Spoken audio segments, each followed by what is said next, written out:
Pues bien, esta pregunta es de cardiología y es de las más importantes que hay en este simulacro. El Ministerio, ya sabéis cómo se comporta. El Ministerio tiene un cierto retraso con respecto a la teoría médica, con respecto a las publicaciones. Hay gente que piensa que lo que se publica nuevo en PubMed todos los años va a aparecer directamente en el examen MIR suyo. No, no es así. Suele haber un decalaje temporal entre que una cosa aparece en las revistas y después se incorpora a la práctica médica y ya aparecen los grandes tratados con los que el Ministerio pone las preguntas, Harrison, Farreras y similares, pues pasan 3, 4, 5 años normalmente. Esto que voy a contar es algo que ya se viene utilizando 3, 4, 5 años, pero todavía no ha caído en el MIR, así que esto atención porque os garantizo que caerá, seguro. No sé si este año o el siguiente, pero antes o después el Ministerio esto lo va a poner. De hecho, el Ministerio es conocida su tendencia, durante toda la existencia del MIR, a preguntar aquellas cosas que aumentan la supervivencia y otras que no lo hacen, y dentro de la insuficiencia cardíaca hay cosas que sí y cosas que no, y esto se ha explotado mucho. Ya sabéis que la insuficiencia cardíaca, de forma muy grosera, este es nuestro corazón. El corazón en la insuficiencia cardíaca, pues una de las sustancias que lo acaban perjudicando son las catecolaminas. Eso está implicado en aquello del remodelado, etcétera, todas esas cosas. También la aldosterona acaba remodelando el corazón, lo acaba fibrosando, etcétera, tal. Y el ventrículo con el tiempo, pues ya sabéis lo que pasa. Y estas dos sustancias hacen que este corazón vaya perdiendo función, haya remodelado y al final, pues ya sabéis lo que pasa, Bien, ¿qué sustancias hay que, por lo menos clásicamente, sabemos que prolongan la supervivencia en el tratamiento de la insuficiencia cardíaca? Pues en esencia, aquellas que se oponen a estas dos cosas. ¿Qué tenemos para oponernos a nivel cardíaco a las catecolaminas?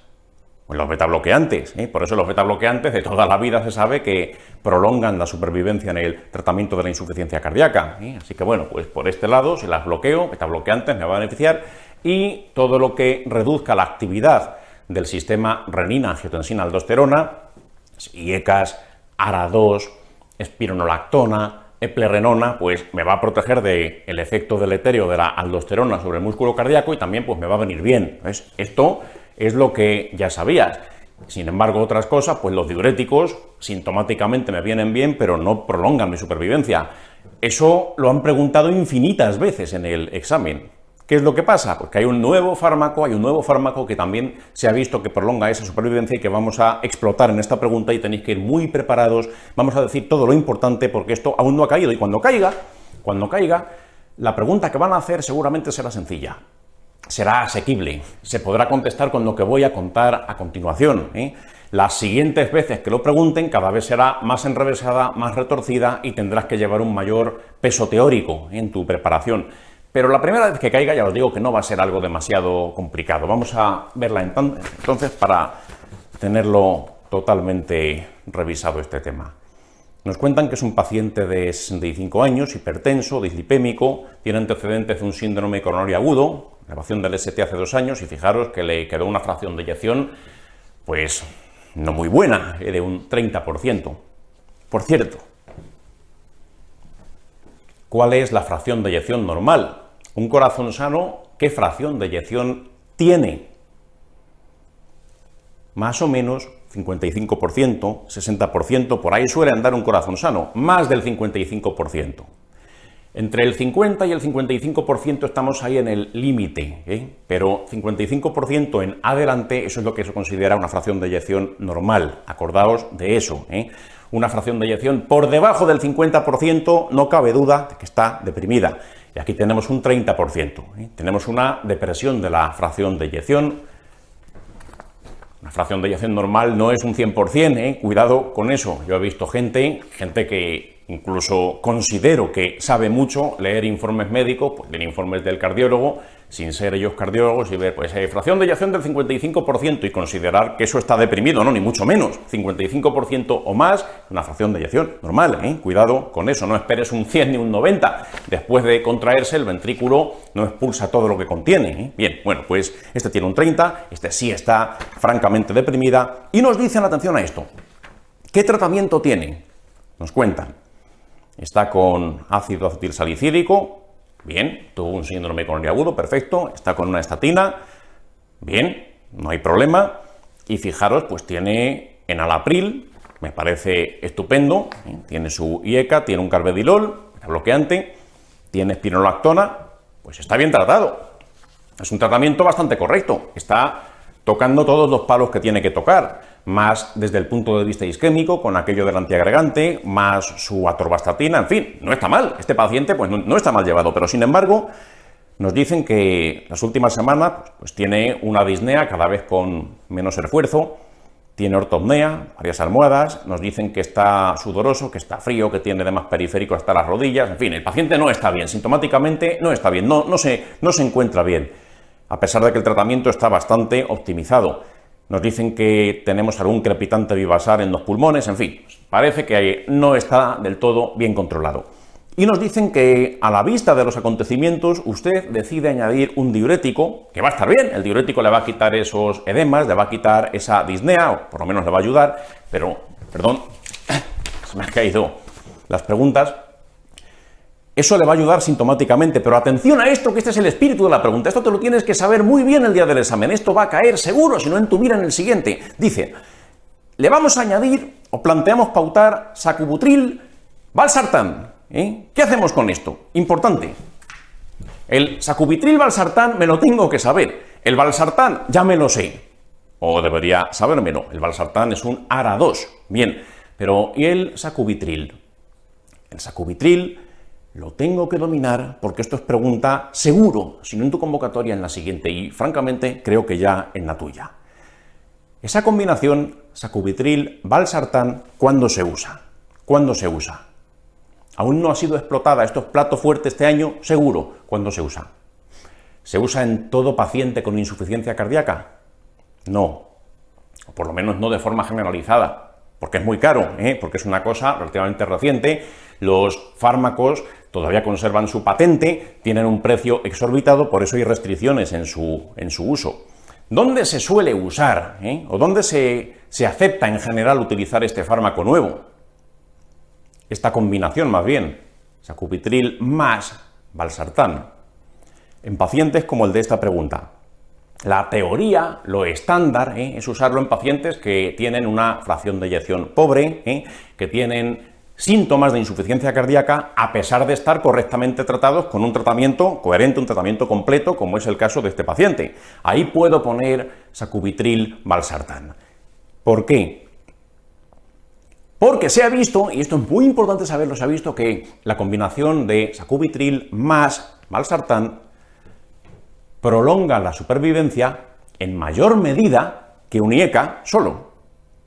Ya sabéis que los ARA2 y los IECAs entre sí no hay diferencias en cuanto a la prolongación de esa supervivencia, en cuanto a la reducción de la mortalidad, en eso son iguales. Lo que diferencia un ARA2 de un IECA es más bien el perfil de efectos secundarios. Ya sabéis que el IECA pues, puede dar angioedema y puede dar tos y esas cosas, y entonces esos pacientes que no toleran IECA, pues me puedo plantear poner un ARA2, entre sí son muy parecidos a ese respecto, pero cuidado, la combinación sacubitril más valsartán es mejor que un IECA solo, y por ese motivo en pacientes que no van del todo bien, correctamente tratados con su IECA, como en este caso, tal que está con enalapril y la fracción de eyección deprimida y esa sintomatología de insuficiencia cardíaca, está totalmente indicado, se va a beneficiar mucho este paciente si le pongo ese cóctel nuevo, sacubitril, valsartán.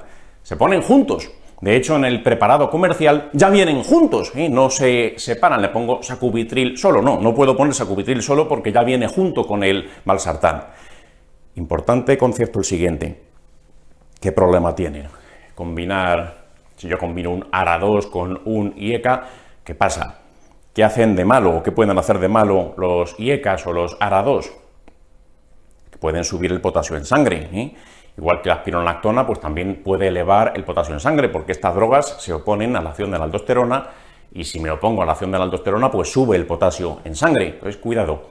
Este paciente, si le quiero poner sacubitril más valsartán, le quito el IECA y le pongo en su lugar sacubitril más valsartán. No le quito la espironolactona. La espironolactona la necesita, ya estaba con ella, pero lo que sí hago es cambiar ese IECA por sacubitril valsartán, porque no tiene mucho sentido aquí añadir un ARA2 cuando ya está con un IECA. El cóctel sacubitril valsartán reemplazaría el IECA. Bien, Vamos a ver las opciones que aparecen y después hablaremos un poquito más sobre el famoso sacubitril, mecanismo de acción, cómo funciona, por qué es tan bueno, etcétera. Vamos a ver, ¿cuál es la correcta? Nos piden. La 1 dice que el sacubitril valsartán es un compuesto formado por dos fármacos, un IECA y un ARA2. Mentira. ¿Qué es el sacubitril? ¿Qué es el sacubitril? Vamos a borrar, bueno, vamos a añadirlo aquí abajo. ¿Qué es el sacubitril? El sacubitril es un inhibidor ¿de qué enzima? Inhibe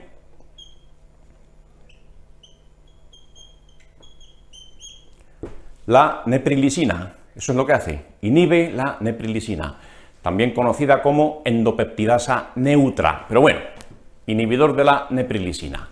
Bien, ¿y esto qué importancia tiene? Fijaos que no es un IECA, evidentemente, inhibidor de la neprilisina.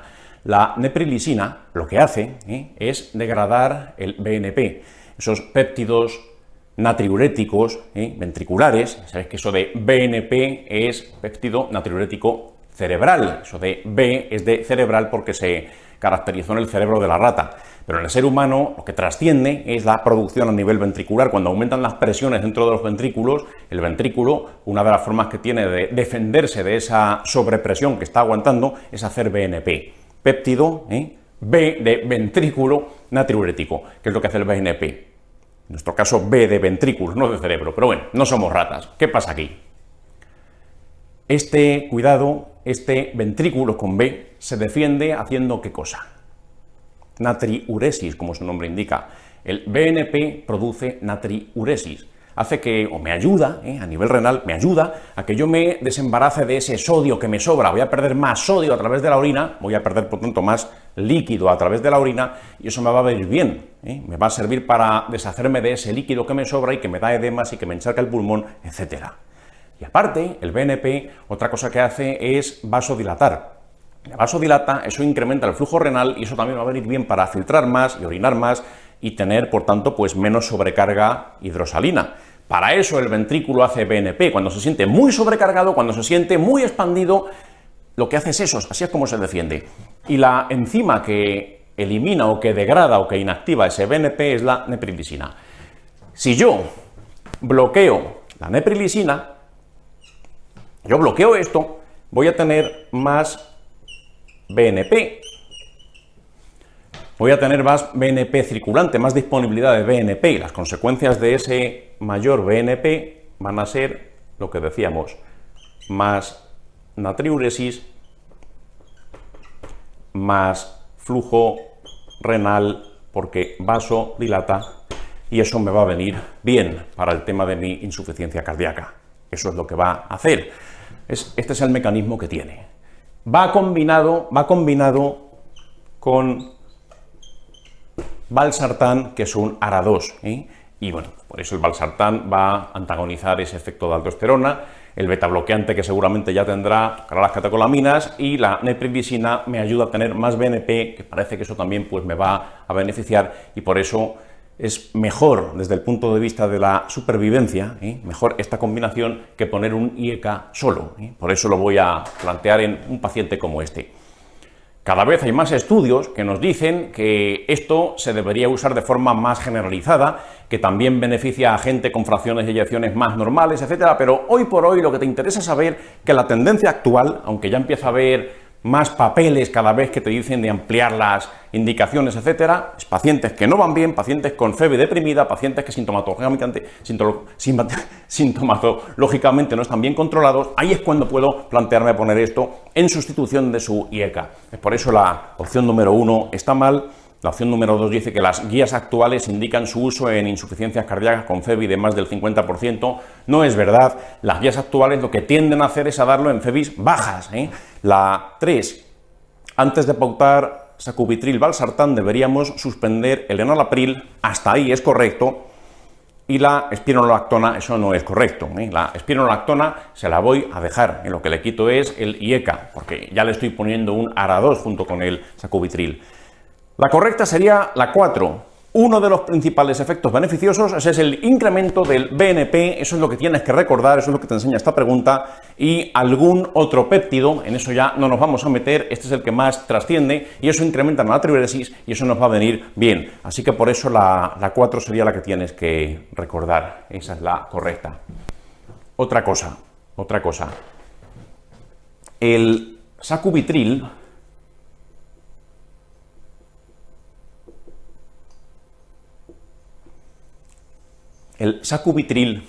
es un profármaco. ¿Y a mí eso qué me importa? Sí te importa. En el MIR recientemente se han preguntado cosas como el concepto de profármaco.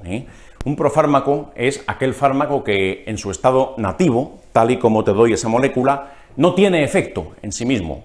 Una vez que ya se transforma, generalmente a nivel hepático, sus metabolitos son los que sí tienen el efecto farmacológico. Bien, eso en cardiología hay varias moléculas que me interesa saber que son profármacos.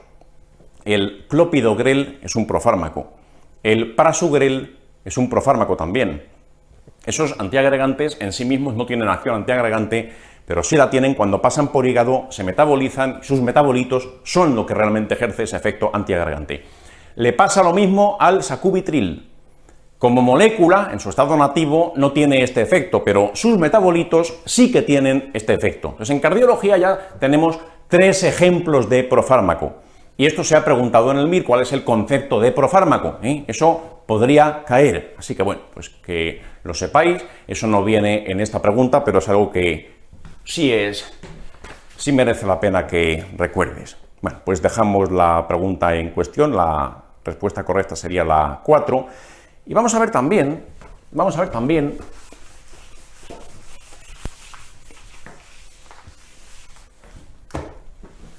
otra pregunta de cardiología que aparece en la sección de imágenes que dice así: mujer de 76 años, sin antecedentes personales de interés, que viene con una astenia de 3 días de evolución, se hace un electro que se muestra en la imagen, que ¿qué diagnóstico de sospecha tiene? Vamos a ver. En el MIR, la cantidad de electros que están poniendo es cada vez mayor. La asignatura reina en la parte de fotografías es la cardiología, o por lo menos es de las que más preguntan en la parte de fotos.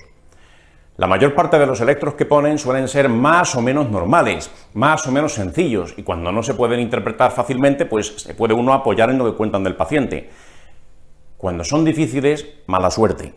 Hay veces que ponen electros tan duros que hasta los cardiólogos tienen dificultades para leerlos bien, Pero bueno, este que sale aquí es de los que todo el mundo tendría que saber reconocer. ¿Qué veis en este electro?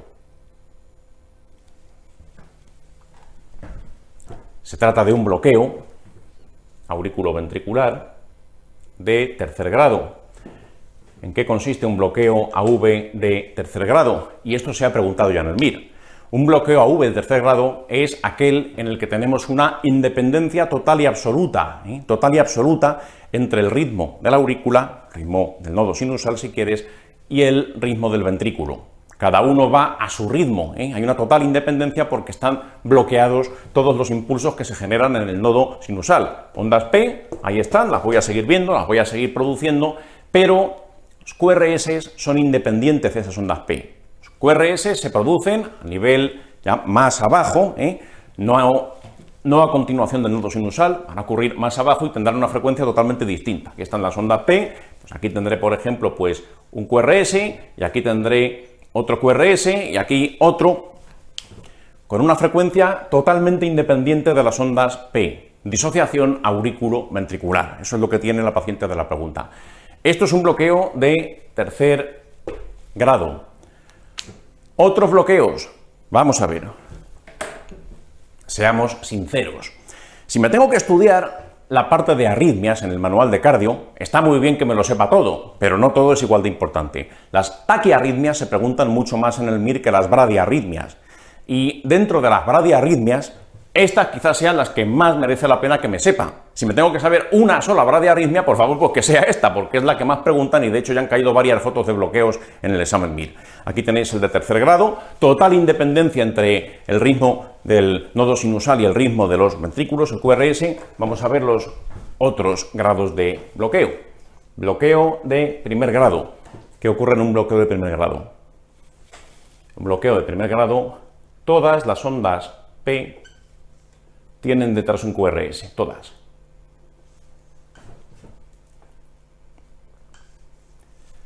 Todas las ondas P tienen detrás un QRS. La diferencia con respecto a un paciente no bloqueado, con respecto a un paciente sano, es que la separación entre la onda P y el QRS, lo que se llama el PR, va a ser más largo de lo normal. Esa pausa que se produce de forma fisiológica en el nodo auriculoventricular, en el impulso eléctrico, si hay una pausa, aquí va a ser más larga, simplemente, pero todas las ondas P conducen. Todas las ondas P conducen. Esto es lo típico del bloqueo de primer grado. Bloqueo de segundo grado. El segundo grado, ya sé que esto es una cosa relativamente básica y sencilla, pero hay que refrescarla de vez en cuando. El segundo grado, algunas ondas P conducen y otras no. Dentro del segundo grado conviene distinguir Movitz 1 de Movitz 2. Ambos son de segundo grado, pero su trascendencia es bastante diferente.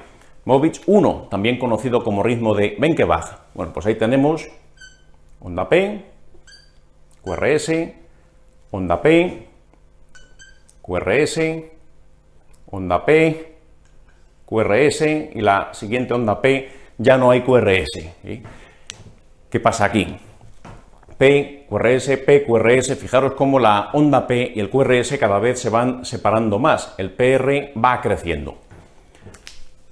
En un ciclo cardíaco está así, el siguiente así, el siguiente así, va creciendo el PR, separación entre P y QRS, y llega un momento que hay una onda P que ya no conduce más. Después de esa onda P ya no hay QRS. Y la siguiente onda P vuelve a estar el QRS, primero más corto, luego más largo, pues no conduce. Se va alargando progresivamente hasta que no conduce y vuelve a empezar. Se va alargando, muy importante. Eso es lo que define el Movitz 1 o ritmo de Benkebach. Movitz 2, lo que tenemos es la P, QRS, la P, QRS, onda P, y esta pues no conduce. Luego después la siguiente onda P ya vuelve a conducir.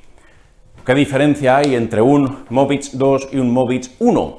Que en el Movitz 2 esta conduce, esta también, esta no. Esta conduce, esta también, esta no. Los PRs son constantes. La duración del PR es idéntica. Eso no va a cambiar en un Movitz 2.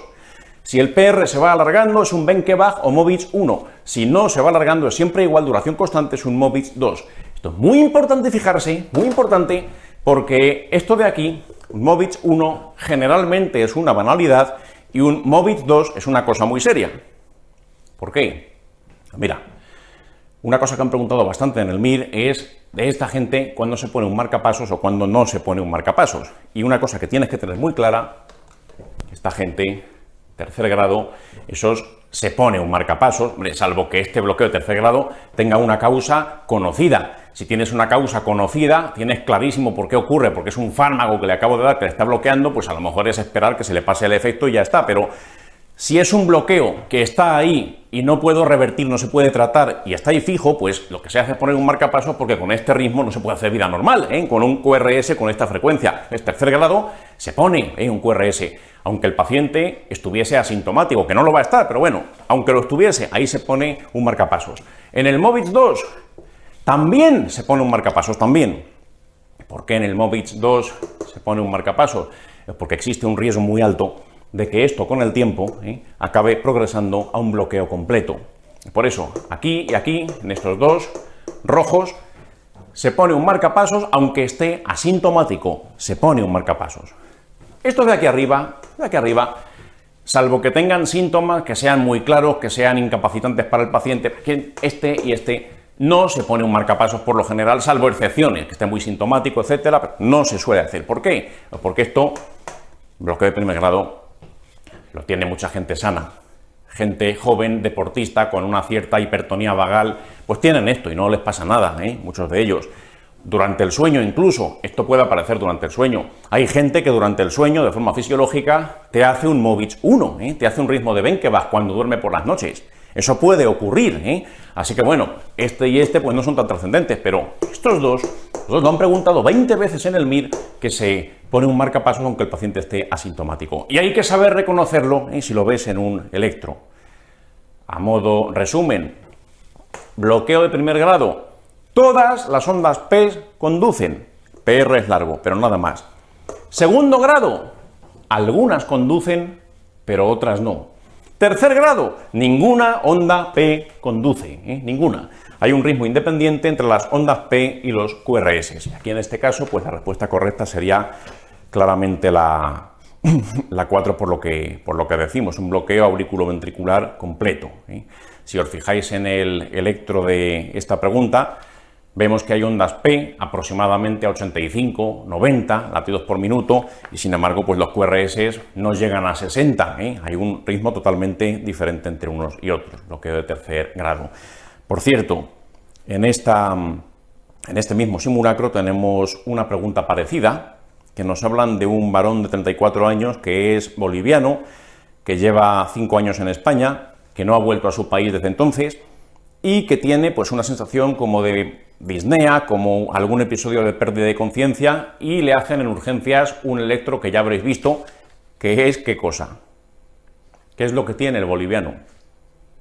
Es un bloqueo, respuesta correcta, un bloqueo auriculoventricular de tercer grado. Y una cosa, la procedencia de un paciente va a ser algo importante, seguro o casi seguro.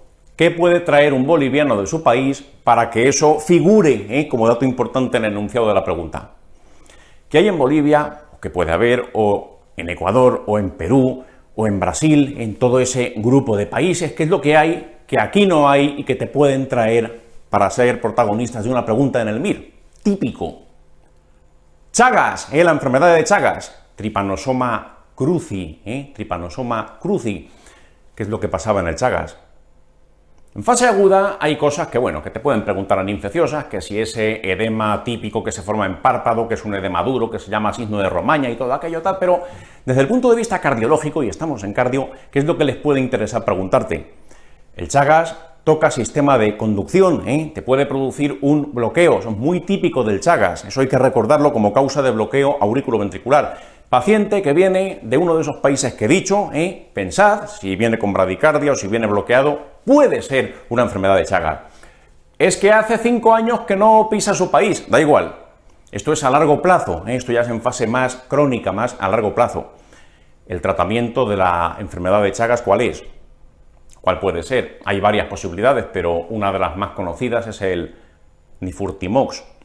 Pero eso es más eficaz cuando se trata al principio, en fase aguda. Según va pasando el tiempo, la tolerancia a ese nifurtimox va a ser cada vez peor y la eficacia terapéutica también va a ser cada vez peor. Así que acordaos, Chagas, Trypanosoma cruzi, el origen del paciente, la tendencia a bloquear. Otro bicho que también han preguntado en el MIR por su tendencia a bloquear, cuidado, es el de la enfermedad de Lyme. ¿Cuál es el bicho de la enfermedad de Lyme? Borrelia burgdorferi, Bueno, pues la Borrelia burgdorferi puede tocar corazón. Y mucho cuidado con esta pregunta. Una vez dijeron en el examen, es una pregunta que ya ni está en el desglose. De estos bichos, ¿cuál no afecta válvulas cardíacas? Y salían bichos que podían dar endocarditis. Algunos más normales, como el Staph aureus, salía como posible causa de endocarditis. Salía alguno también del grupo ACEC, salía también Coxiella burnetii. Acordaos que la fiebre Q puede tocar también válvulas cardíacas y dar endocarditis de esas con hemocultivos negativos, etcétera, tal. Pero la respuesta correcta, el que no podía dar endocarditis, era Borrelia burgdorferi. Mucho cuidado, Borrelia burgdorferi. En la enfermedad de Lyme se puede afectar corazón, pero lo que se toca es músculo cardíaco, se puede tocar músculo cardíaco, se puede afectar por extensión también sistema de conducción, puede bloquear. Puede dar bloqueos, pero no te va a tocar válvulas. Cuidado que eso fue pregunta de MIR y mucha gente falló.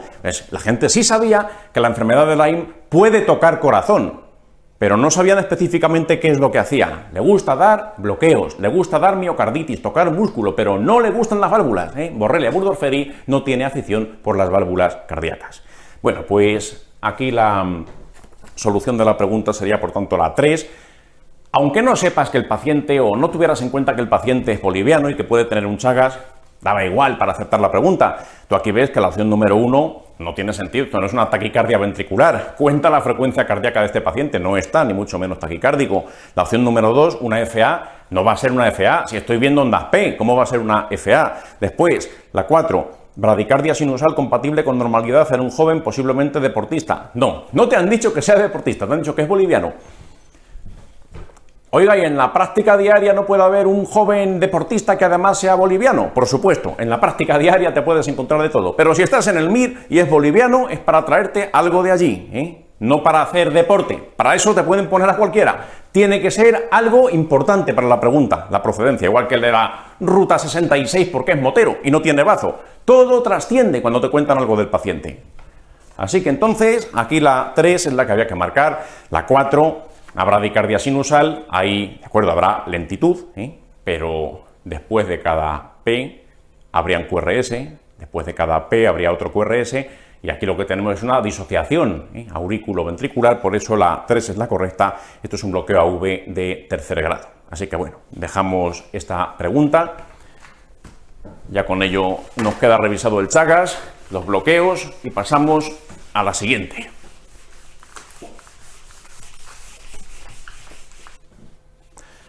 Vamos a ver a continuación una pregunta de urología. La urología, afortunadamente en el examen MIR, se suele comportar de manera bastante noble. No es ni mucho menos la asignatura más complicada. La gente que pone las preguntas de urología, por lo general, son bastante benévolos, ponen cosas más o menos predecibles, no enredan mucho, no tienes que pensar demasiado, es sabértelo, no sabértelo y ya está. Pero no son las preguntas que más te ponen a prueba de todo el examen, así que se puede considerar que es más o menos rentable bajo ese punto de vista. Hay temas que te los estudias y aún así pues fallas las preguntas porque son muy retorcidas. Aquí no suele ocurrir eso, pero de vez en cuando pues te pueden aparecer novedades y tienes que estar preparado frente a ellas. Así que vamos a la pregunta en cuestión. Fijaros, nos dicen que dentro de la terapéutica oncológica que se emplea en el tratamiento hormonal o tratamiento endocrino a ciertos cánceres, nos dicen que, bueno, pues que hay neoplasias, que si el carcinoma suprarrenal, de próstata, de mama, tal, y nos dicen, y esta es la pregunta, lo importante, todo lo demás es paja que nos han metido ahí. Acetato de abiraterona. ¿Eso a qué te suena? A lo mejor no sabes mucho sobre él. Imagínate que no estás preparado teóricamente para responder a esta pregunta, pero acetato de abiraterona, ¿a qué te suena? Hay otro acetato que sí que te suena, y te suena de urología, que se emplea como antiandrógeno. ¿Cuál es el que sí te suena? Que también se cuenta en ginecología, en algunas patologías que puede haber hiperandrogenismo y se puede emplear. ¿Cuál te suena? El acetato de ciproterona, ese sí te suena y sabes que es un antiandrógeno. Bien, pues aquí te están contando algo que seguramente es parecido porque se llama parecido, acetato de abiraterona. ¿Qué hay que saber de este fármaco? Cuando hay novedades sí que pueden ser preguntadas, no siempre son preguntadas inmediatamente, pero esta podría caer este año también, igual que el sacubitril que veíamos antes en cardio. El acetato de abiraterona, como su nombre indica o como su nombre sugiere, es un antiandrógeno. ¿Pero qué tienes que saber sobre él? La única indicación que tiene hoy por hoy, en el momento que estamos haciendo este simulacro y grabando este vídeo, es el cáncer de próstata. Ya sabéis que en el cáncer de próstata, cuando está diseminado, cuando hay metástasis, cuando ya no va a ser controlable con cirugía, etcétera, se puede realizar una castración, o bien una castración física. Si yo hago una orquiectomía, pues ya no va a haber andrógenos, eso va a beneficiar al paciente, o también castración química, y para eso, ¿qué se pone? La castración química va a consistir en agonistas de la LH-RH más antiandrógenos. Acordaos que esos agonistas de la LH-RH, y esto a los urólogos les ha gustado preguntarlo alguna vez, al principio hay un pico, cuando se ponen por primera vez, un pico de liberación de andrógenos, por eso esos agonistas de la LH-RH se ponen con antiandrógenos para antagonizar este pico inicial de andrógenos que se producen. Luego ya el nivel de andrógenos baja y listo. ¿Qué es lo que pasa? Pues pasa lo siguiente, hay pacientes que les castras químicamente, les pones sus agonistas de la LH-RH más antiandrógeno, típico, el de siempre, el acetato de ciproterona, o en su momento flutamida o cosas de esas. ¿Y qué es lo que pasa? Pues no todos van a ir bien. Muchos sí van a ir bien, esto suele funcionar, pero no todos van a ir bien. Acordaos, cuidado con el efecto flare-up, que es ese pico precoz de andrógenos que se produce. Esta combinación habitual, agonistas, LH-RH más acetato de ciproterona. ¿Qué pasa si no va bien? ¿Qué puedo hacer? Cuando eso no va bien, una alternativa que dispongo actualmente y que de momento solo se usa en el cáncer de próstata es este fármaco que estamos viendo en esta pregunta, el acetato de abiraterona. ¿Qué tengo que saber del acetato de abiraterona? Solo tienes que saber dos cosas. En qué cáncer se usa y qué mecanismo tiene, qué tipo de fármaco estamos hablando. Es un antiandrógeno, bien, pero cuidado.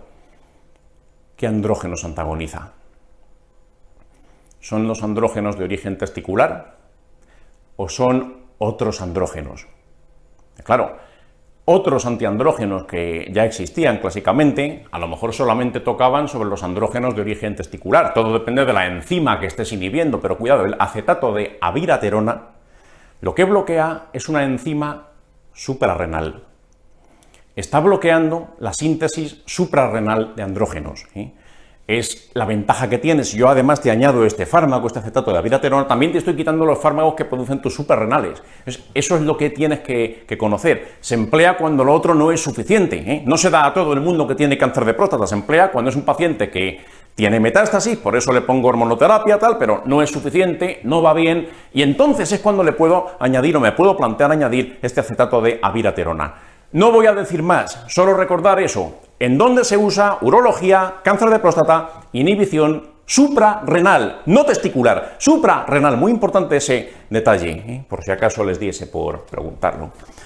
Así que bueno, la correcta pues sería la 4. El mecanismo es el bloqueo irreversible del citocromo no sé qué 17.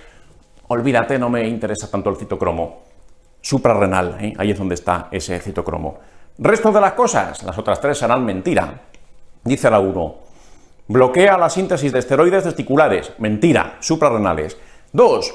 Actualmente para su uso es necesario descartar metástasis. Al contrario, ¿cuándo se usa hormonoterapia en el cáncer de próstata? Cuando hay metas, ¿eh? Así que la 2 no es. 3. En pacientes con insuficiencia renal debe ajustarse la dosis incluso en fases iniciales. No es verdad, ¿eh? No requiere ajuste de dosis en esos pacientes. Eso ya me interesa menos, ¿eh? Pero sobre todo lo de la 4, eso es lo que tienes que acordarte, ¿eh? Actúa en suprarrenales. Nada más con respecto a esta pregunta, por si acaso cayese por lo novedoso. Y bueno, pues poco más vamos a comentar en esta ocasión de este simulacro. Hay una pregunta con foto que aparece que es esta imagen, os tiene que sonar. Esta foto es del repertorio del Ministerio del desglose, esto ya aparece en su momento. La foto, no la pregunta. Y la pregunta es una modificación, es una variación que hemos hecho sobre esta foto, sobre la pregunta original, y esto lo tienes que reconocer. Esto es una hiperplasia gingival, y de las hiperplasias gingivales, el Ministerio ha hecho varias preguntas ya, vamos a revisar alguna cosilla con respecto a esta pregunta. No me voy a detener mucho, pero esto lo tenemos que tener muy claro porque ha caído en varias asignaturas. Fármacos que pueden hacer que mis encías se pongan como lo que habéis visto en este paciente. La lista de fármacos que pueden dar hiperplasia gingival es enorme, pero no tiene sentido saberme toda entera. Me voy a saber solamente 3. Y con eso voy a ir con la casi plena confianza de que si el Ministerio pregunta esto, va a ser uno de estos 3. De hecho, el paciente original del Ministerio, cuando salió con esa fotografía, estaba tomando de esos 3, 2. ¿Cuáles son los 3 fármacos que debo recordar como causa de hiperplasia gingival? 1. Fenitoína. 2. Cuidado con esto.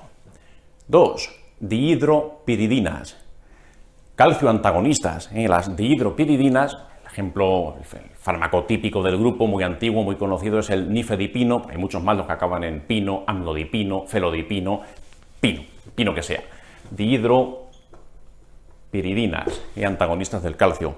Hay otros antagonistas del calcio que también se han descrito como causa de hiperplasia gingival, el verapamil, el diltiazem. Hay casos descritos, pero tú acuérdate que suelen ser los del pino, los que te van a contar ahí. Y en tercer lugar, y este es el menos conocido porque el Ministerio cuando puso ese caso clínico estaba tomando estos 2, pero no el tercero. El tercero es igual de importante. Ciclosporina. Ciclosporina.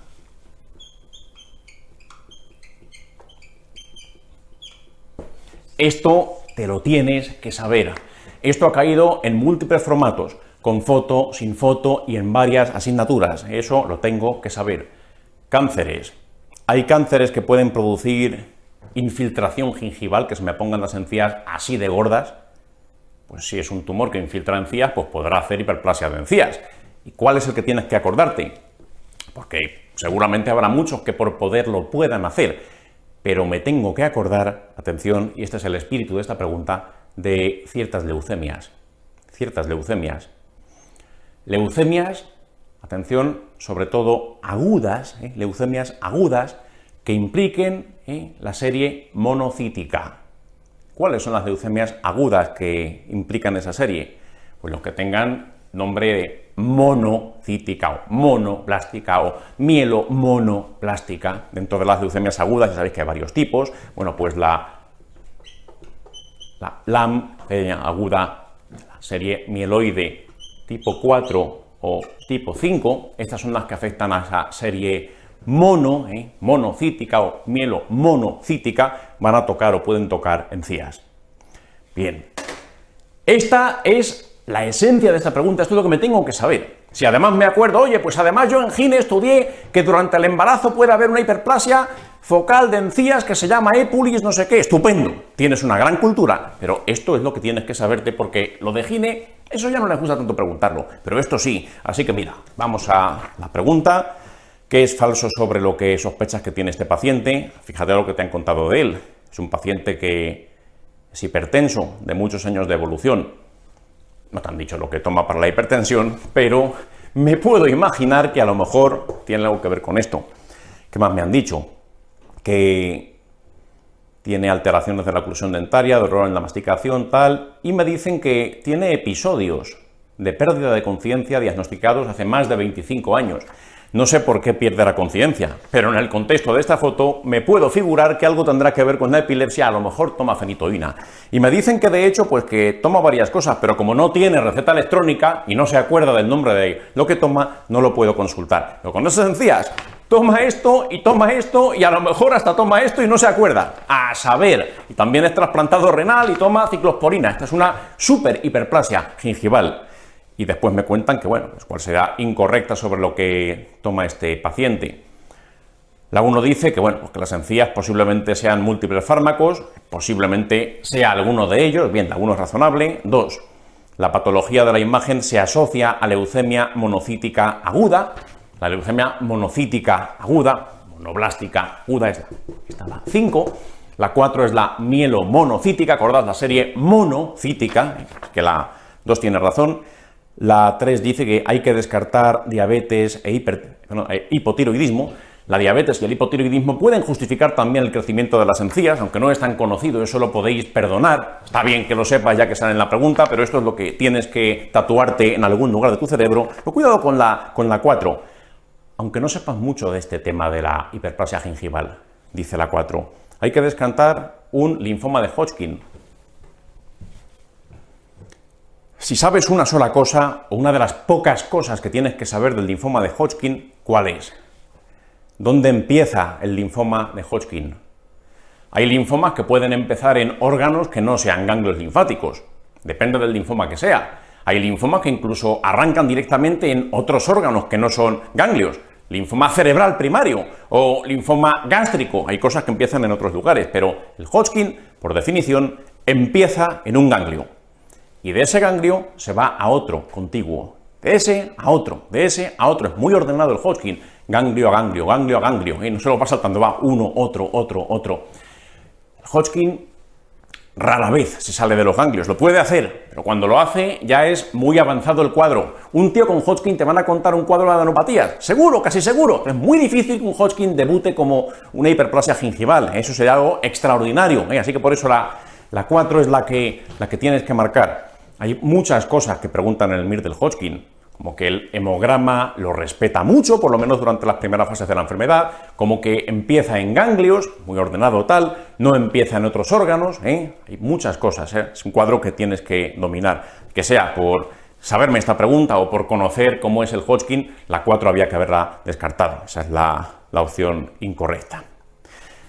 Poco más me queda por comentar de este simulacro. Pero hay algunas cosas que sí quiero mencionar. Técnica de examen. Aún estamos muy lejos del examen MIR. Todavía falta. Todavía es verano. Semiverano, por lo menos. Depende de la semana exacta en la que estéis haciendo este simulacro, pero aún no es otoño. Aún los días son luminosos, son largos, hace relativo calor. No estamos mal, ¿eh? ¿Qué es lo que ocurre?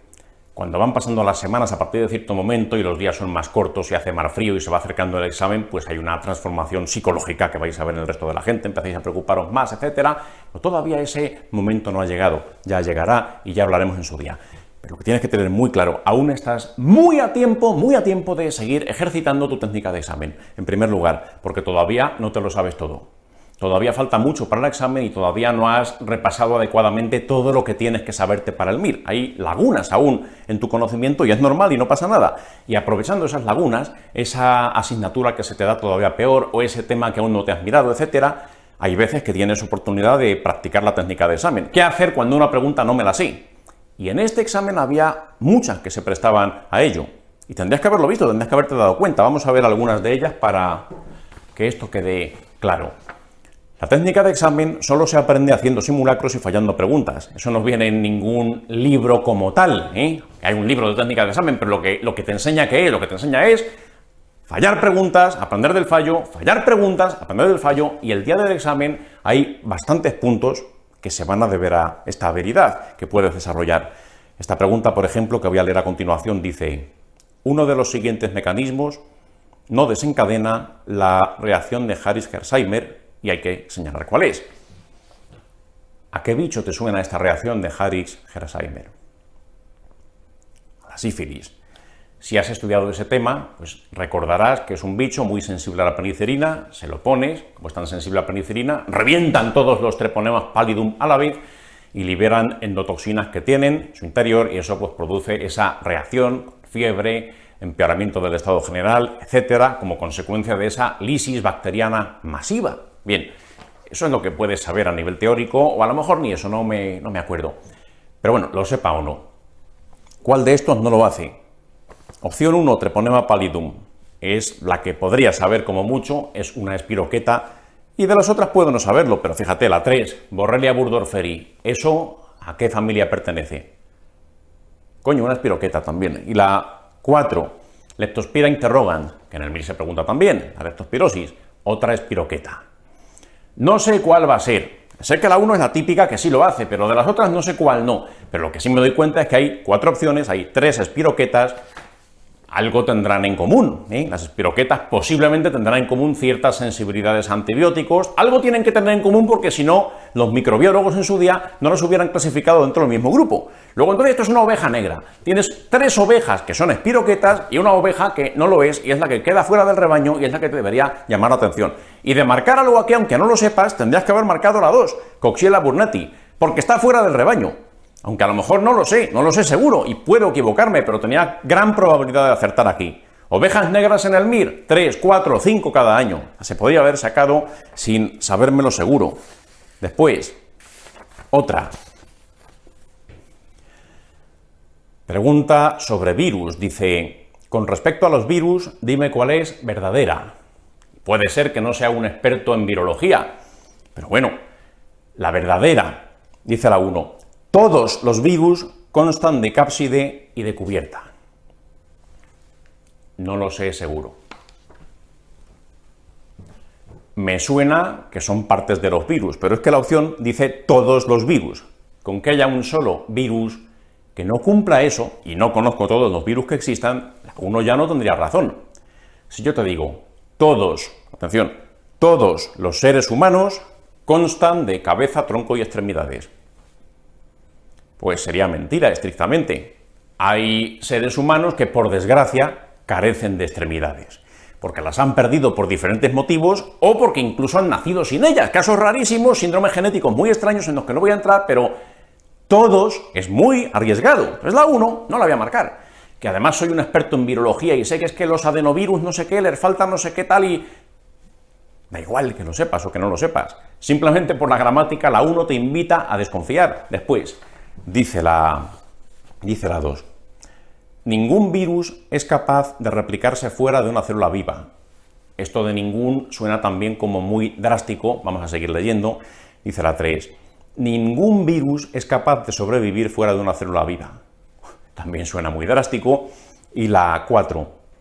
El ARN vírico por sí solo no puede ser infectante. Un no puede ser es un nunca. La 4, en otras palabras, te está diciendo que el RNA vírico nunca puede ser infectante por sí solo, no puede ser. Es una pregunta donde las 4 opciones tienen su negación tajante o su afirmación rotunda. No puedo basarme en eso. No puedo basarme en eso. Las 4 tienen esa misma peculiaridad. No puedo basarme en eso. Lo que sí puedo darme cuenta es lo siguiente. 2 opciones muy parecidas, pero distintas entre sí, una de las 2 tiene razón, la otra seguramente es mentira. Porque inconscientemente el autor de esta pregunta me las pone muy similares para hacerme dudar. Realmente lo que está haciendo es invitarme a elegir entre 2. Y eso me ayuda, aumenta mi probabilidad de acierto. Y aquí lo que veo es que la 2 dice: ningún virus es capaz de replicarse fuera de una célula viva. La 3, ningún virus es capaz de... Ningún virus es capaz de...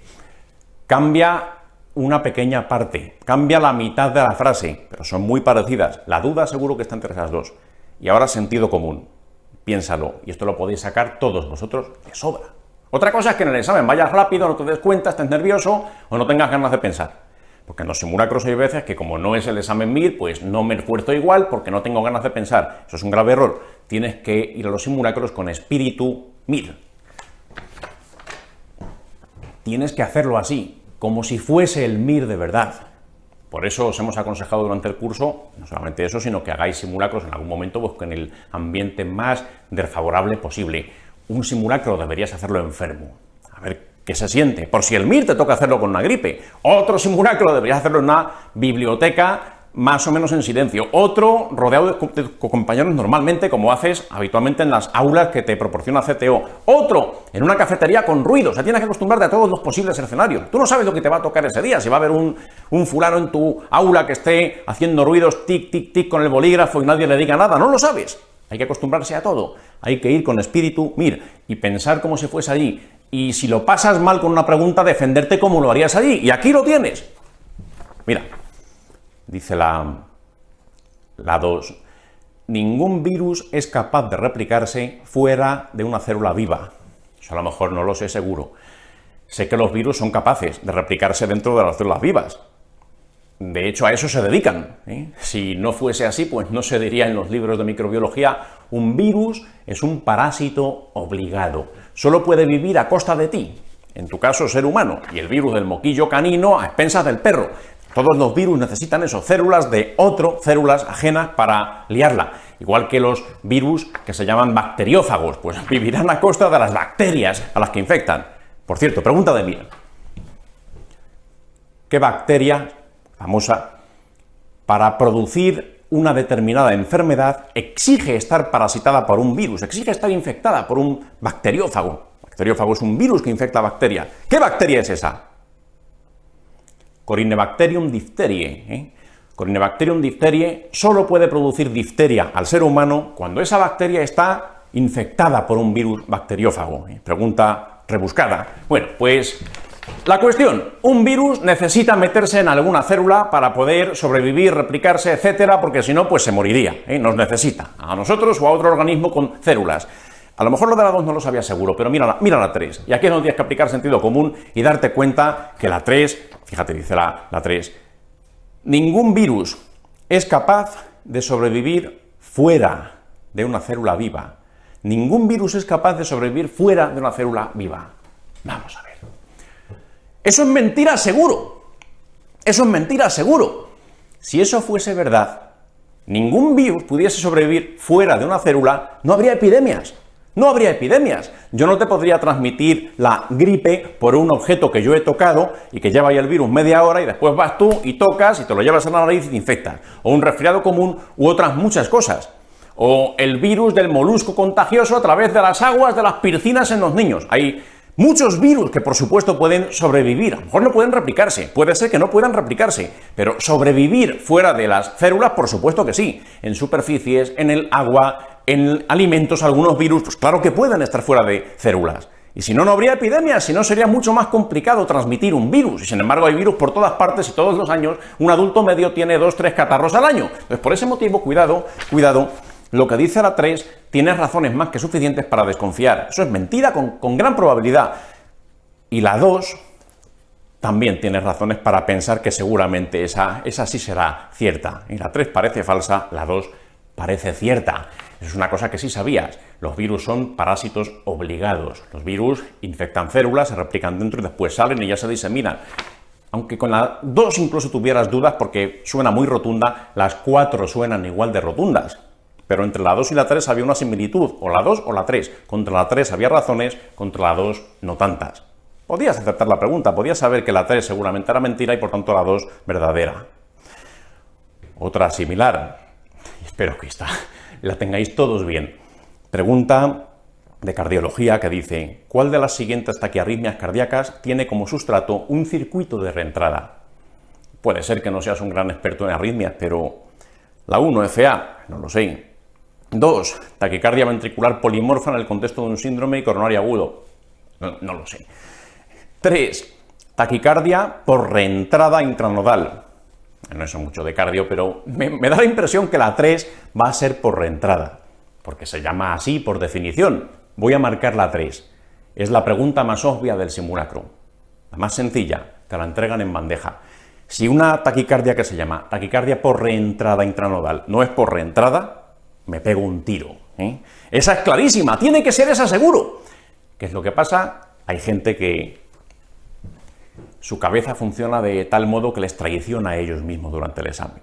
No puede ser tan fácil, no puede ser tan fácil. Y empiezan a rizar el rizo. Y ahí es cuando ya la lías. Tú sabes que es la 3, todo el mundo sabía que era la 3. Y todos, o casi todos, habéis acertado, pero hay un pequeño porcentaje que ha fallado esta pregunta. ¿Por qué? Por cosas como 4. Fibrilación ventricular. Esto os ha pasado a todos alguna vez. Sé que es la 3. Voy a marcar la 3. Cuando vas a marcar la 3... una voz en tu interior te dice: la estás fallando, empiezas a desconfiar. Luego te vas a la 4, porque la 3 no puede ser tan fácil, no puede ser tan fácil. Y ya cuando te vas a la 4, ahí sí que suena la alarma de verdad.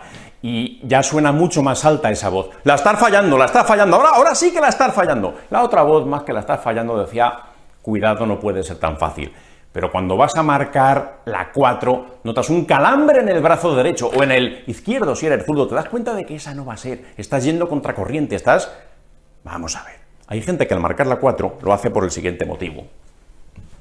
4, fibrilación ventricular. Ah, sí, yo he leído en el libro de cardio, he leído que hay gente que después de tener un infarto de miocardio se les queda una cicatriz en el músculo cardíaco, y con el paso del tiempo se forma un circuito de reentrada a veces en torno a esa cicatriz, y después de este circuito de reentrada se generaliza y se hace una fibrilación ventricular. Luego entonces va a ser la 4. Vamos a ver. Esto no te digo que sea mentira. Sí, esto puede ocurrir. Hay fibrilaciones ventriculares que se generalizan a raíz de un circuito de reentrada que efectivamente se formó en torno a una cicatriz de un infarto antiguo. Esto es verdad que puede ocurrir, pero ¿este es el mecanismo que justifica todas las fibrilaciones ventriculares por definición? Hay fibrilaciones ventriculares que ocurren sin ninguna reentrada previa, ni ninguna cicatriz, ni historias. Yo puedo tener una fibrilación ventricular en el momento agudo de la isquemia también, simplemente por la hipoxia que se forma en el corazón al no recibir sangre, o por un fármaco porque me he puesto ciego de no sé qué veneno un viernes por la noche. Hay 1000 motivos que me pueden hacer fibrilar, o porque tengo una canalopatía del tipo no sé qué. Muchos motivos que puedo hacer para que mi ventrículo fibrile. Por eso aquí, la 4... algunas fibrilaciones ventriculares a lo mejor se originan en este mecanismo, pero esto es un pensamiento muy retorcido. La 3, una cosa que se llama taquicardia por reentrada intranodal, por definición es por reentrada intranodal, porque si no, no se llamaría por reentrada intranodal. Habría que haber marcado la 3, gracias Ministerio, o en este caso, gracias CTO, porque es una de las pocas preguntas sencillas que te vas a encontrar en un simulacro. La aciertas y ya está. Los regalos, las preguntas evidentes, tienen esa dificultad, que o no lo parecen, o cuando lo parecen no te fías. Hay que fiarse. Si la ves obvia, normalmente lo es. No te enredes. Esto es como cuando haces el examen, un simulacro o bien el MIR en su momento y se empieza a ocurrir una excepción muy retorcida, muy extraña, que hace que una pregunta haga dudar con respecto a la otra para el pensamiento en ese momento. La mayor parte de las veces que te pones a rizar en rizo y dices, la 2 la veo clara, pero no puede ser tan fácil, la 1 en ciertos supuestos, no sé cuántos, no sé qué, razonamiento largo y complicado, pregunta que tienes mal, casi siempre. La mayor parte de los razonamientos que tienes que hacer en el MIR para acertar una pregunta son sencillos, porque la mayor parte de las preguntas están pensadas de forma sencilla. Otra cosa es que a lo mejor no te sepas la teoría y por eso la fallas. Otra cosa es que a lo mejor te engañas a ti mismo, pero la gente que pone preguntas en el MIR no se quiere complicar la vida. Te pueden poner una pregunta de un contenido complicado, pero el razonamiento para acertarla normalmente no es complicado, normalmente no lo es. ¿Por qué? Porque para hacer una pregunta que implique, para ser acertada, un razonamiento complicado, hay que pensar mucho por parte del autor de la pregunta. Y algunos lo hacen, pero la mayoría de los autores de las preguntas del MIR no se complican la vida. Te hacen una pregunta y ya está, y la sabes o no la sabes. Suelen ser así, pero no te suelen requerir un gran esfuerzo de tal, por lo menos la mayoría de ellas. Y aquí una cosa que se llama por reentrada, seguramente será por reentrada, respuesta 3, no te compliques y ya está. ¿Que lo de la 4 te puede hacer dudar? Bueno, dudar es humano. Pensar que no puede ser tan fácil también es humano, pero tienes que mantener la mente clara y no fallar preguntas regaladas. Fíjate lo que sucede también con la que voy a leer a continuación. Dice, 75 años, diagnosticada de carcinoma ductal infiltrante en la mama derecha, te dicen que tiene un índice KI no sé qué, 35%, tal. Me da igual lo que me cuentan, todo esto es prólogo, esto me sobra. Actualmente está en cuidados paliativos. A ver, dime la falsa con respecto a los cuidados paliativos. Esto lo sabías de sobra, no hace falta que te estudies ningún manual ni ningún libro, esto es un concepto básico. ¿Qué es paliar? ¿Qué es paliar? Paliar, en tu idioma, significa aliviar, seas médico o no seas médico. Algo paliativo es algo que no soluciona, pero que sí alivia. Y eso lo sabíais todos antes de empezar medicina. Y te dicen aquí la 1. La 1. Los cuidados paliativos ni aceleran ni posponen la muerte. Bueno, pues paliar, aliviar, parece que ni cura, ni tampoco es asesino, tampoco te hace morir antes. Paliar es otra cosa distinta. Entonces la 1, de momento puedo confiar en ella, pero fíjate, la 2. Los cuidados paliativos aseguran la vida, no aceptando la muerte como algo inevitable. Vamos a ver. Un cuidado que se llama paliativo seguramente no está intentando evitar la muerte, porque si no, no se llamaría paliativo, se llamaría curativo o con intención curativa. La 2 está mal, la 2 es falsa seguro. Ni sigas leyendo, esa lo sabías, era tan regalada como la de la reentrada. Otra cosa es que no puede ser tan fácil y ya empiezas a ponerte obstáculos mentales a ti mismo, empiezas a enredarte. El peor enemigo en tu preparación al MIR eres tú mismo.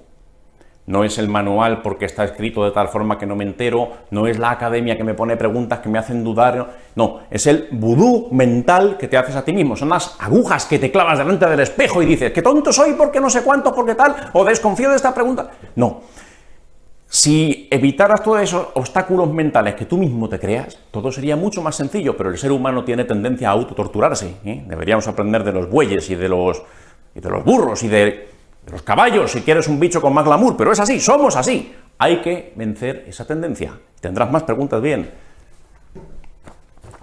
Fíjate la pregunta 75.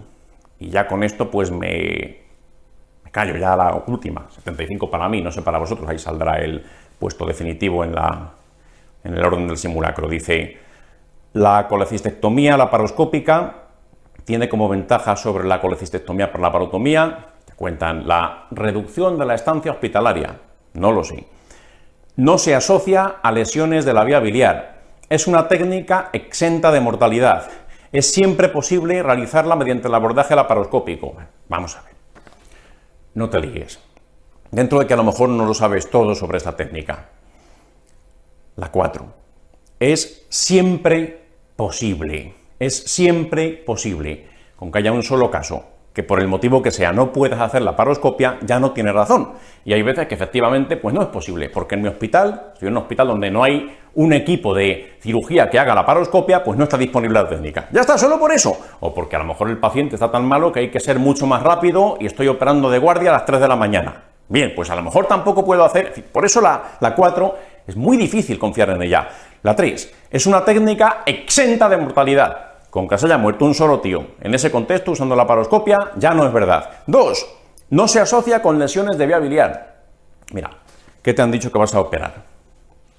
Vesícula, ¿no? Colicistectomía.